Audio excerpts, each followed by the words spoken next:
habla de la evolución de la matemática griega para situar algunos resultados geométricos del siglo XVII. Ejemplo, el teorema de Cheba.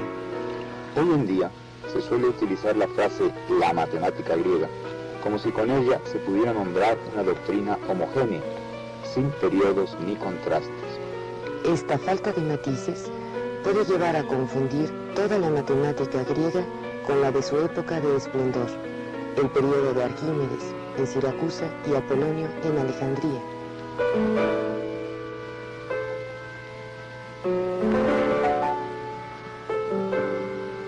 Sin embargo, el desarrollo de la matemática en Grecia va desde sus inicios en el siglo VI a.C. hasta su decadencia en el año 600 de la era actual. Los centros más importantes van cambiando, de Jonia al sur de Italia, a Atenas, a Alejandría y de ahí a otras partes del mundo antiguo.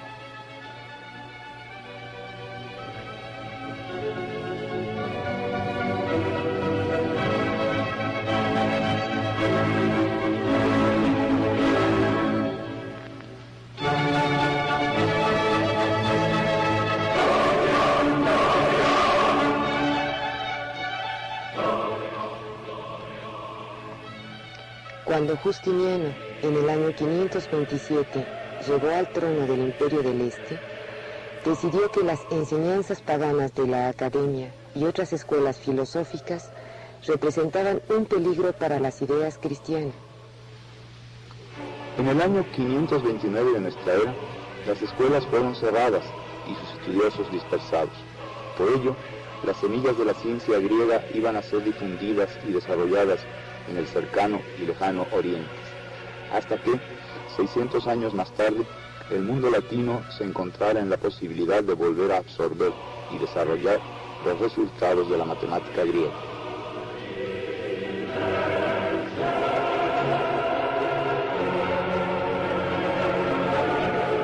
En Europa, el espíritu matemático languideció, mientras los hombres se preocupaban menos por la geometría que por trazar el camino hacia la salvación. Para encontrar los siguientes pasos en el desarrollo matemático, hay que volver los ojos hacia los árabes y su interés por absorber los conocimientos de las civilizaciones que conquistaban.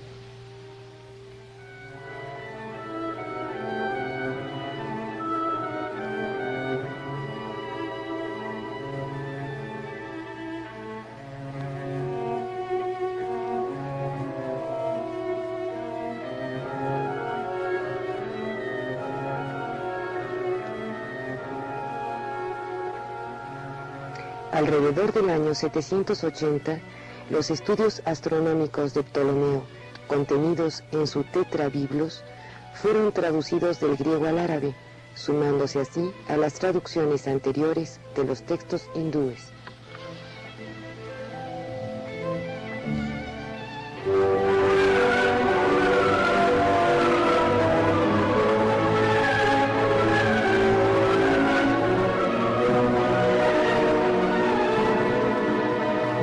El califato de Harún al-Rashid, que nos es familiar a través de las 1001 noches, parte de la obra de Euclides fue traducida.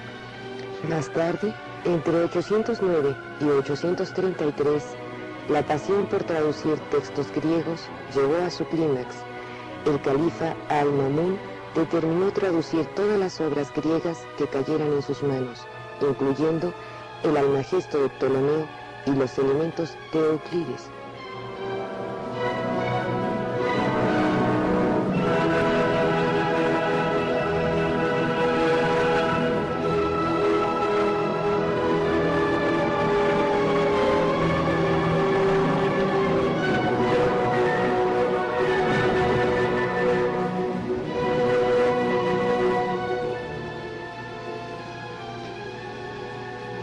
Los aportes de los árabes a la matemática pueden dividirse en tres partes.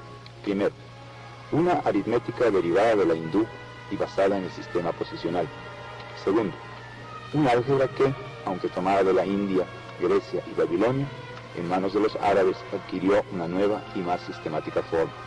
Tercero, una geometría que provenía de la griega, pero a la que los árabes contribuyeron con algunas generalizaciones.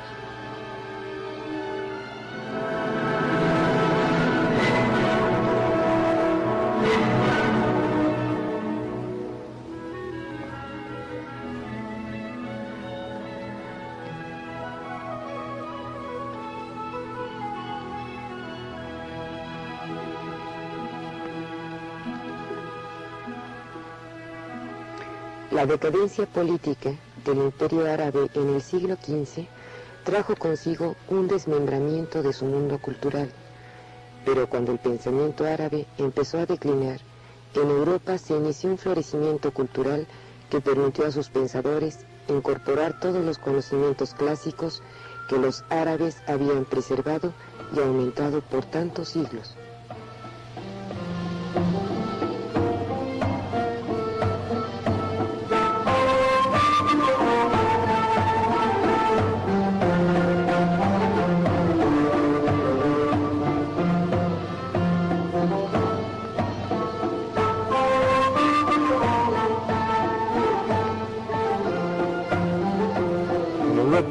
Hacia el siglo XII, hubo multitud de traducciones del árabe al latín, pero aún así, la mayoría de las obras de Arquímedes eran virtualmente desconocidas. No es sino hasta el siglo XIII en que se traducen del griego al latín las principales obras científicas y matemáticas de Arquímedes. Estas versiones serían las que más tarde conocerían Leonardo da Vinci y otros sabios del Renacimiento.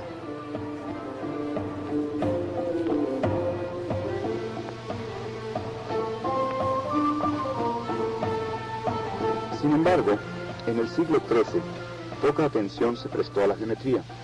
En este tiempo, las obras de Papo no se conseguían ni en latín ni en árabe, y aún el tratado de las cónicas de Apolonio era poco conocido. Nuevos problemas y temas llamaban la atención de los filósofos escolásticos, entre ellos la óptica, la estática y la cinemática. Durante el siglo XIV, es el estudio general de la variación, el cambio y el movimiento el que proporciona los temas principales de las universidades, especialmente de las de Oxford y París.